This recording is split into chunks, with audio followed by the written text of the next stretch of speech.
اپنے گھروں کے اندر نظر مت. کتنے دن ہو گئے کسی نے قرآن کھول کے پڑھا ہے؟ قرآن پاک پر گرد و غبار پڑ رہا ہے. بلکہ اللہ تعالیٰ معاف کرے، کئی ایسے گھرانے جہاں قرآن پاک کو سیوں کا کیڑا شہید کرتا جا رہا ہے، ہمارے پاس اتنا وقت نہیں کھول کے اس کو ہوا لگا دے. وہ معزز تھے زمانے میں مسلمان ہو کر، آج ہم خار ہوئے تارک قرآن ہو کر. ہم نے قرآن مجید کو چھوڑا، ہمارے اندر پھر وہی جہالت کی باتیں پلٹ کر واپس آ گئی. یہ قرآن کہہ رہا ہے فَإِذَا بُشِّرَ أَحَدُهُم بِالْأُنثَىٰ ظَلَّ وَجْهُهُ مُسْوَدًّا وَهُوَ كَظِيمٌ. فرمایا کہ جب ان کو کسی بیٹی کی بشارت دی جاتی تو ان کے ہاں صفِ ماتم بچھتا تھا. آج ہمارے ہاں صفِ ماتم نہیں بچھ رہا.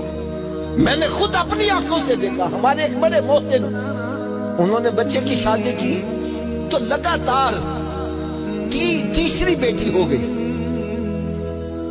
تیسری بیٹی جب ہوئی تو یقین جانو ان کے گھر کی کیفیت یہ تھی جیسے یہاں پر کوئی فوتگی ہو گئی ہے.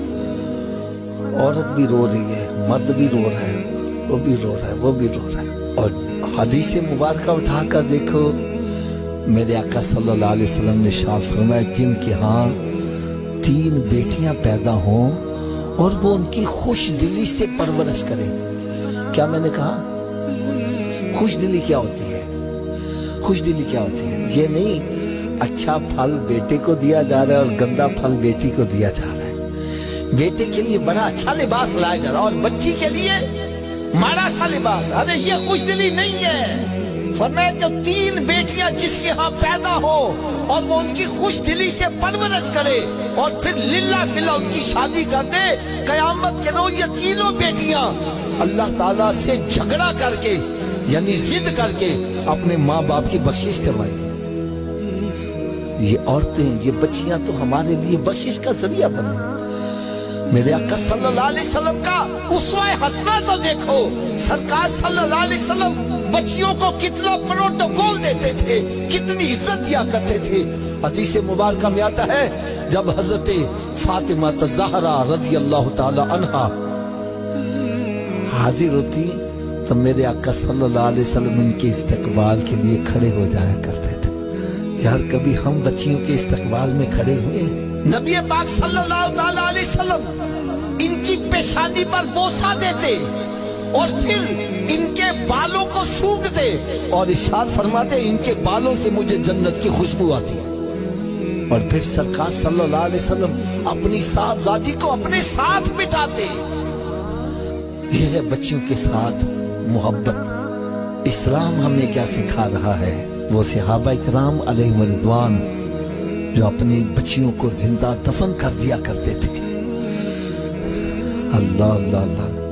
جب میرے آقا صلی اللہ علیہ وسلم کے غلام بنتے ہیں تو پھر عرض کرتے ہیں یا رسول اللہ صلی اللہ تعالیٰ علیہ وسلم میرے دل میں خواہش ہے کہ اللہ تعالیٰ مجھے زیادہ بیٹیاں عطا کرے، لیکن اگر ہوں ہی 2 پھر میرا کیا بنے گا؟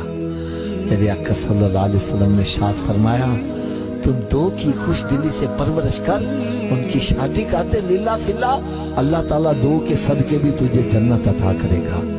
ایک اور کھڑے ہو گئے یا رسول اللہ صلی اللہ علیہ وسلم خواہش تو ہے زیادہ بیٹیاں پیدا ہوں لیکن ہو ہی 1، اور میں تو 1 کی خدمت کر، رب تعالیٰ 1 کے صدقے بھی تجھے جنت عطا کرے گا. ایک اور کھڑے ہو گئے یا رسول اللہ صلی اللہ علیہ وسلم خواہش تو ہے زیادہ بیٹیاں ہوں لیکن ہو ہی کوئی نہ، پھر کیا بنے گا؟ تو میرے آقا صلی اللہ علیہ وسلم نے ارشاد فرمایا جس کا کوئی نہیں اس کا میں محمد جو موجود ہوں. یہ ہمیں درس دیا ہے، بچیوں سے محبت کا درس دیا ہے.